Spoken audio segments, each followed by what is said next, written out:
We have the esteemed Mr. Keval Khurana, who is currently the DIG of Traffic Police. Please give them all a very, very warm welcome.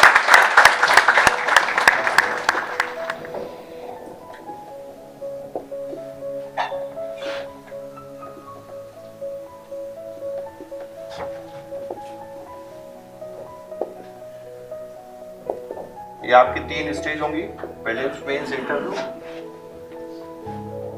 इससे पहले के आपके question क्या हो सकते हैं, ये तो आपकी एग्जाम की हो गई। इससे पहले का क्या है, साहब मैंने 10th किया हुआ है, 12th किया हुआ है, मेरे मार्क्स कम आए थे, मैं इस एग्जाम में क्लियर कर सकता हूँ कि नहीं, ये क्वेश्चन है किसी के दिमाग में? अगर किसी का है तो 10th 12th में अगर किसी के कुछ भी मार्क्स आए हो उससे कोई फर्क नहीं पड़ता, ठीक है। इस एग्जाम आपके ग्रेजुएशन में जितने मार्क्स आए उससे कोई फर्क नहीं पड़ता। तो मेरा जो बैकग्राउंड था वो मैंने बीएससी किया, बदायूं का रहने वाला हूँ, ठीक है, एक बहुत छोटी डिस्ट्रिक्ट है यूपी में। और वहाँ से मेरा पीसीएम था, फिर मैंने एमएससी किया, एमएससी बीच में छोड़ा, दिल्ली गया, दिल्ली में प्रिपरेशन किया, केमिस्ट्री ऑप्शनल था, अच्छी प्रिपरेशन थी।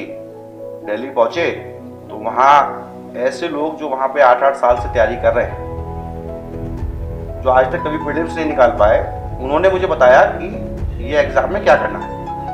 और चूंकि मुझे कुछ नहीं पता था, मैंने उनकी बात मानी। वो जो टीचर थे वो भी इस पर यकीन करते थे कि भाई 15-16 घंटे से कम में तो बच्चा बन ही नहीं सकता। तो वो भी सुबह 6:30 बजे बुलाते थे और रात को 9-9:30 बजे तक क्लास चलती थी। अच्छा, इसी वजह से शायद वो खुद सेलेक्ट नहीं हो पाए, ठीक है। उन्होंने 15 घंटे पढ़ाया, मुझे कुछ समझ में नहीं आ रहा था, टाइम पास चल रहा था। एक महीने बाद उन्होंने मुझे बुलाया और कहा कि केवल तुमसे नहीं हो पाएगा। तो जब उन्होंने कहा कि ये नहीं हो पाएगा, तब मैंने उस प्रोसेस को समझना शुरू किया, पेपर्स निकाले, उसका पैटर्न देखा, सब कुछ किया।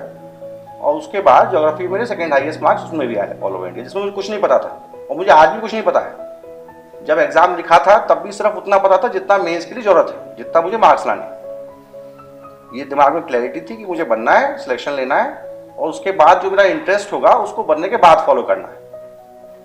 आपको इस यूपीएससी में अगर आप एम कर रहे हो तो आपको वो सब्जेक्ट उठाना है जो आपके लिए स्कोरिंग है, जिससे मार्क्स आते हैं। अब मार्क्स आते हैं, इस पर भी अलग अलग थ्योरी है। कई लोग क्या कहते हैं कि साहब जो यूपीएससी है वो स्केलिंग करती है, पता किसी को नहीं है। वो यूपीएससी में कोई रिलेटिव किसी का नहीं बैठा हुआ, वो यूपीएससी आपको आरटीआई में इंफॉर्मेशन नहीं देती साहब स्केलिंग होती है, आप उसमें मार्क्स कम कर लेते हैं, वो टीचर होता है वो बेवकूफ़ होता है, ठीक है। ऐसा कुछ नहीं। यूपीएससी सबसे ज़्यादा ऑब्जेक्टिव एग्जाम इस दुनिया का है। मैंने 4 बार चौथी अटेम्प्ट में मैं क्लियर किया, 57th रैंक थी मेरी ऑल ओवर इंडिया। मेंस में मेरे सेकंड हाईएस्ट थे। अपने बैच में आईपीएस में टॉप किया। मुझसे बहुत ज़्यादा इंटेलिजेंट लोग थे जो मेरे साथ प्रिपरेशन कर रहे थे, जिनका नहीं हो पाया, लेकिन उस एग्ज़ाम को समझ के मैं यहाँ पे पहुँच पाया। तो उसमें इस पूरे उसमें कई लोग बताने वाले थे, उल्टा सीधा गाइड करने वाले थे, डीमोटिवेट करने वाले थे।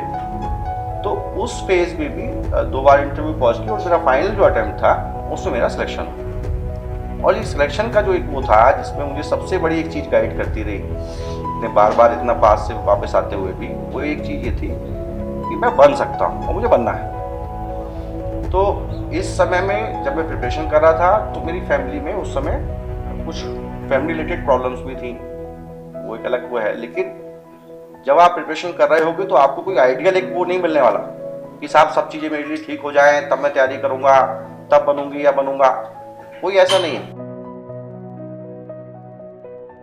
पहली बात, यूपीएससी जो लोग कहते हैं कि अनप्रेडिक्टेबल है, बिल्कुल गलत है। यूपीएससी से ज़्यादा ऑब्जेक्टिव एग्जाम कोई नहीं, यूपीएससी से ज़्यादा प्रेडिक्टेबल एग्जाम कोई नहीं। दूसरी चीज़, जो लोग कहते हैं जीएस का सिलेबस नहीं है, उन्होंने अभी आज तक कभी सिलेबस देखा ही नहीं यूपीएससी निकालता है। यूपीएससी का पूरा सिलेबस जो है वो वेल डिफाइंड है। जीएस क्वेश्चंस वहीं से आते हैं। जब मैंने अपना एग्जाम लिखा था, जो फाइनल एग्जाम था, तो मेंस देने के बाद मैंने अपने मार्क्स सेट किए, तब तक मुझे समझ में आ गया था यूपीएससी की मार्किंग कैसे हो रही है, क्या लिख के, क्या वर्ड लिख के कितने मार्क्स मिलने हैं, पैरा कैसे बनाना है, सेंटेंस कैसे फॉर्म करना है। तो आज भी जो मैंने पेपर्स रखे हैं तो उसके पीछे मैंने लिखा था 1179 मार्क्स मेंस रेटिंग के बाद, और मुझे 1174 मार्क्स मिले। उससे ज़्यादा ऑब्जेक्टिविटी क्या होगी? यूपीएससी जो है, ये चाहे प्रीलिम्स हो चाहे मेंस हो, ये नॉलेज का एग्जाम है ही नहीं। ये पूरा आपको चेक करता है, आपको साइकोलॉजिकली चेक करेगा, आपका पेशेंस चेक करेगा, आपका कॉमन सेंस चेक करेगा और आपकी इंटेलिजेंस चेक करेगा।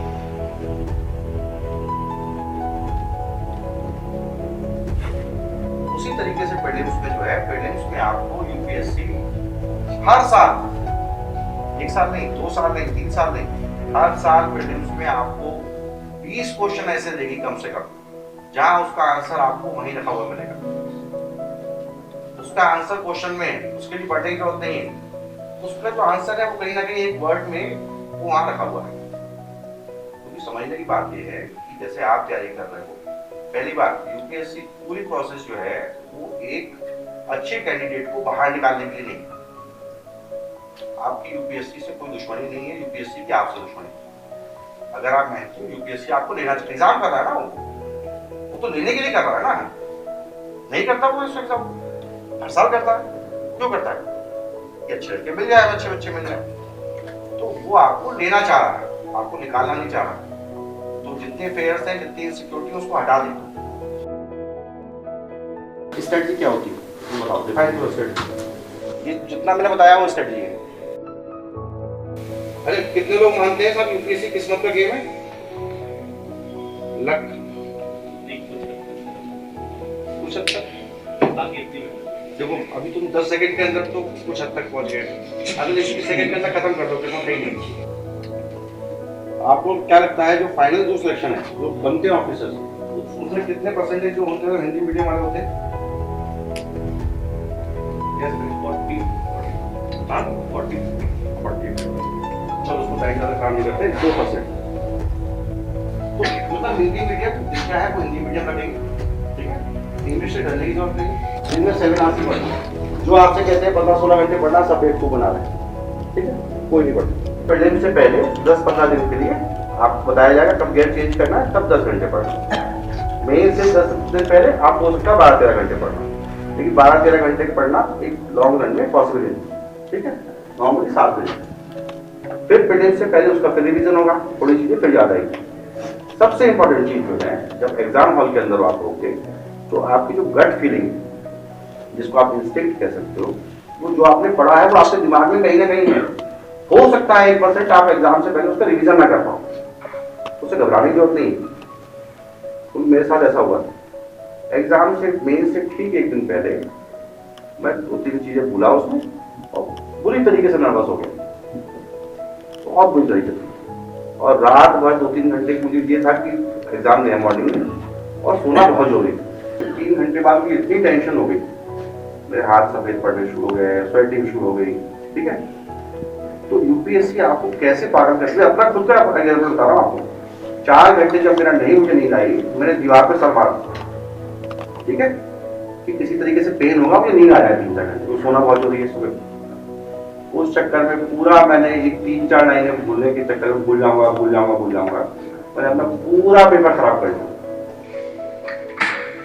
क्या 12th की पढ़ाई से घबराने की जरूरत है? सभी ने इसकी पढ़ी होगी थोड़ी बहुत, सबने ज्योग्राफी पढ़ी होगी। घबराने की जरूरत तब थी जब ये होता कि जो एलिजिबिलिटी क्राइटेरिया है वो तो ग्रेजुएट है, लेकिन पेपर जो है वो पोस्ट ग्रेजुएट लेवल का है, तब तो घबराने की जरूरत थी। जब यूपीएससी साफ साफ कहता है अपने सिलेबस में कि 12th तक का चाहिए, ठीक? सारे टॉपर्स कहते हैं कि एनसीईआरटी की बुक्स 12th तक की पढ़नी है, तो उसमें घबराने की जरूरत क्या? अब ये क्वेश्चन यूपीएससी ने क्यों पूछा, ये इसका क्या पर्पस रहा होगा? आपकी नॉलेज चेक करना है। अगर नॉलेज चेक करना होता तो ये 2 ऑप्शन नहीं देते, 2 और डिफिकल्ट ऑप्शन देते आपको ऑप्टिकल इल्यूजन के, तो आपको पता ही नहीं होता, आप उसे सॉल्व नहीं कर पाते। यूपीएससी को क्या चेक करना है? इंटेलिजेंस। उसने क्वेश्चन के अंदर ही आपको आंसर दे दिया। अब इसमें टाइम कैसे बचता है? फिर उसके हॉल में ये पढ़ना शुरू किया, size of the sun, colour of the sun, 3rd पे पहुंचे, moon being visible at around, देखा यार ये तो नहीं हो सकता, ये नहीं हो सकता। सीधे 4था-5वां पढ़े बिना, क्योंकि ये नहीं हो सकता, इस पे शिफ्ट कर गए। 4th 5th पढ़ने की जरूरत नहीं, क्योंकि ये नहीं हो सकता ना, इसको छोड़ा, यहाँ आ गए, यहाँ से आंसर दिया, आगे निकल गए। 4था-5वां पढ़ने की जरूरत नहीं, टाइम बच गया, आंसर सही मिल गया। समझ आ रहा है? ये यूपीएससी का एक्चुअल क्वेश्चन है।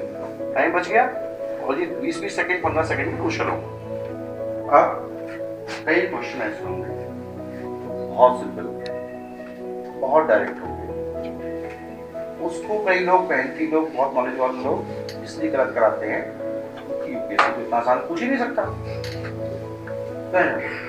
यूपीएससी तो इतना आसान पूछ ही नहीं सकता, तो इसलिए गलत कर देते। जैसे ये है, ये भी 13 का क्वेश्चन, ठीक है, ये यूपीएससी का क्वेश्चन, क्विट इंडिया मूवमेंट जिसको बेसिक हिस्ट्री की नॉलेज होगी मालूम है 1942 में हुआ, ठीक है। वैसे तो डायरेक्ट क्वेश्चन है, वैसे ही मालूम होना चाहिए कि प्रपोजल है, ठीक है ना। अगर नहीं उसको पता है तो बेसिकली कैबिनेट क्वेश्चन उसके बाद आया था 45 के आसपास, उसके बाद आया, उसके बाद आया 7 कमीशन 29 के आसपास आया, तो उससे भी निकल गया, बिल्कुल बेसिक क्वेश्चन। ये क्वेश्चन ये है, इसमें भी उस एग्जाम की टेंशन में लोग वहाँ पे गलत करते हैं। एक सबसे बड़ी चीज जो सब लोग सही कर रहे हो उस क्वेश्चन को गलत नहीं करना। उस टेंशन में क्या होता है, पेपर देखते हैं एक क्वेश्चन टफ दिख जाता है, उसकी टेंशन में जो सही क्वेश्चन होते हैं हॉल के अंदर वो गलत होने शुरू हो जाते हैं। प्रीलिम्स नहीं होने की एक वजह ये भी है कि जो सब सही करते हैं वो क्वेश्चन 2-3 गलत होते हैं। तो मेरा कहने का मतलब ये ऐसी कई चीजें हैं जहाँ पे यूपीएससी के प्रीलिम्स में आपको हेल्प मिलती है इन चीजों से, और जहाँ 20 क्वेश्चन आपको वहीं मिलेंगे सॉल्व। आपकी कोई भी बैकग्राउंड हो, आपका कितने मार्क्स आए हो, आपकी कोई भी फैमिली बैकग्राउंड हो, आपका कोई भी मीडियम रहा हो, यूपीएससी निकालना बहुत बहुत बहुत आसान चीज़ है।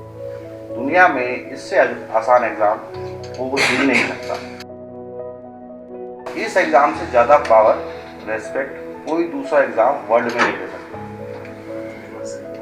इस एग्जाम एक दिन पहले कुछ नहीं होते हो, अगले दिन आ जाओ, सब कुछ देता है दुनिया में कोई नहीं, ठीक है। और कोई भी आदमी जो मैं आपको बता रहा हूँ 10 महीने 7 घंटे की स्टडी सही डायरेक्शन में दे सकता है, वो उस एग्जाम को आराम से टॉप 100 में आ सकता है। चलो मैं आपको एक एक्सरसाइज देता हूँ अगले 5 मिनट की, सबसे इम्पोर्टेंट। आप लोग कॉपी पेन लाओ, अपने नाम लिखा, अपना नाम लिखो सब बड़ा बड़ा। मैं 5 मिनट मौका दे रहा हूँ आपको, सोचो अपने बारे में, सोचो आगे क्या बनना है सबकी लाइफ।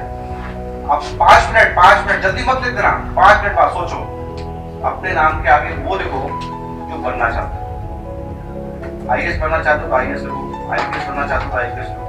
हिम्मत रखना, इसमें घबराना मत, बड़ा सोचना, जो बनना चाहते हो वो लिख दो अपने नाम के आगे।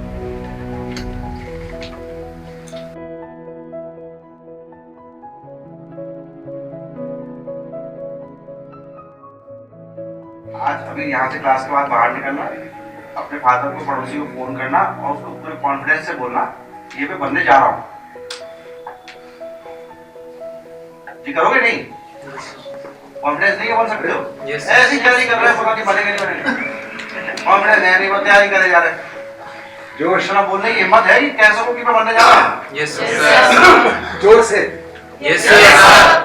एक मजे की चीज ये है, मैं जैसे पुलिस डिपार्टमेंट में हूँ, आईपीएस में आ गए, हमारे नीचे कई लोग हैं जो कांस्टेबल सब इंस्पेक्टर हैं, जो हमसे बहुत ज्यादा काबिल हैं, लेकिन उनको सही गाइडेंस नहीं मिली। हम ज्यादा पढ़े लिखे हैं, हम ज्यादा इंटेलिजेंट हैं, लेकिन सही गाइडेंस नहीं मिली।